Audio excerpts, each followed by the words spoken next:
Everyone, the topspin stroke does not need pulling the arm back too far. You don't actually need a big arm swing.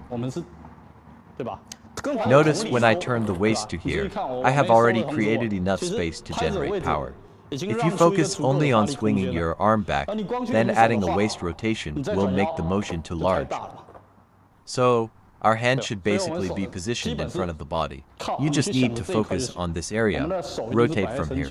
The position of our hand has already created sufficient space for power generation. That is enough. Open the racket angle and open the joint of forearm and upper arm. By opening it, you create a space to contract into during the stroke, a power generation space. The forearm can open backward, but it must be the forearm. The forearm can open backward, but it must stay within your body's frame. The forearm can open backward, but never pull the upper arm backward. Pay attention. It essentially does not involve a large arm swing. We rely on the body. He is right-handed, so this area within our right-sided frame. When performing the action, we should focus our thinking on this area, muscle control. It is like when we work out, we focus on the specific muscle we are training. You must concentrate on this muscle group. Training with this focus yields better results. Earlier, I mentioned how to initiate the stroke. I am not saying to avoid a backswing entirely. At most, we say open the space in this part of the forearm. If I do not open up before the topspin, the racket angle will be around 90 degrees. Then, how can we generate this friction? The action of closing the forearm would be impossible. It would become a pushing motion.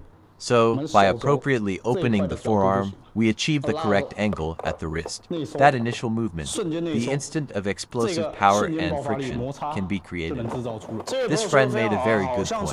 It seems he also used a slight backswing, but with the forearm. Everyone, watch Malong or Fan Zhendong. You might think they are using a huge arm swing. This is actually an optical illusion. It looks like a big swing. But if we subjectively try to use a big arm swing, let me show you the effect. If you intentionally pull your arm back, it becomes excessive and exaggerated. Yes, that is a visual illusion. If you perform the swing based on that subjective feeling, from a coach's perspective, the visual result is like this. A normal stroke might still look a bit like a swing, which is normal. But if you subjectively try to swing, it becomes what you just saw. This relates to the question earlier about the backhand. Should the wrist move or stay fixed? When we watch, it seems correct, like I just demonstrated, my wrist does move when I play. But when I am actually practicing or executing the technique, I am not thinking about moving my wrist. Yet, you can naturally see it happening. It appears as if I am using my wrist. But I am not relying on my wrist to drive the shot. You can demonstrate what happens if you subjectively think about using the wrist to drive the action. It looks like this. If you use the wrist to drive the movement, it becomes very exaggerated. This is a common issue that many people do not mention, but I am explaining it now. Coach Sun often tells my students, especially before we had live streams, to be careful. This is especially true for young kids. Having an idol is normal. When I was young, I also liked Wang Licken. When you like someone, you imitate their actions. When imitating, this visual illusion occurs. You see their fantastic rallies and thrilling exchanges. Now, with the internet, we see many edited highlights of amazing points. But all high-level players achieve continuous rallies, first, by using their body. Second, they are not just using their arms. Third, it may look like they are playing with their arms because our first instinct is the strongest. When we first started, we also thought table tennis was played with the hands. Eventually, we understand it is actually played with the body.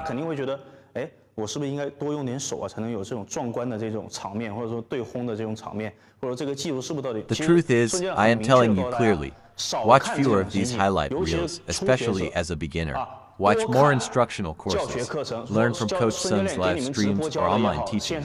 What is ultimately presented are all those fantastic highlights, not what you subjectively imagine or perceive as a big arm swing.